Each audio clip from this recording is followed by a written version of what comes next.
My family swore I was a Navy dropout. I stood silent at my brother's SEAL ceremony. Then his general locked eyes with me, and said, "Colonel, you're here." The crowd froze. My father's jaw hit the floor. Update 1.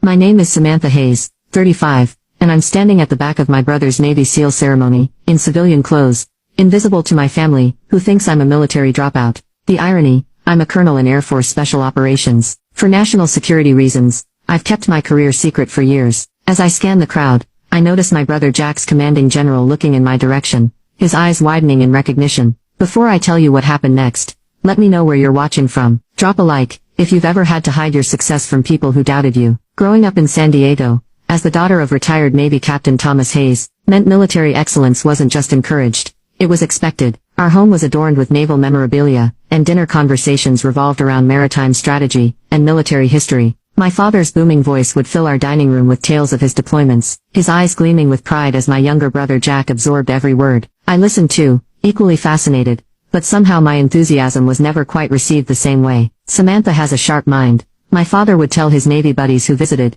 but lacks the discipline for service. This assessment stung particularly because I'd spent my entire childhood dreaming of following his footsteps. I ran before school each morning, studied naval tactics from his bookshelves, and applied to the Naval Academy with perfect grades and test scores. When I was accepted, it was the proudest day of my life. My father actually hugged me, something rare enough to make the moment feel monumental. "Don't waste this opportunity," he said, his voice gruff with what I hoped was emotion. The academy was everything I'd hoped for, challenging and fulfilling. I excelled in strategy courses and physical training, graduating in the top percentile for both. What my family never knew was that during my third year, I was quietly approached by intelligence officers, who had noticed my aptitude in several key areas. They offered me a position in a classified program that required immediate transition and absolute secrecy. The program demanded I create a cover story. The officers suggested the simplest explanation, that I'd washed out of the academy. It would be believable enough. Many talented candidates didn't make it through, and would draw minimal attention. I agreed,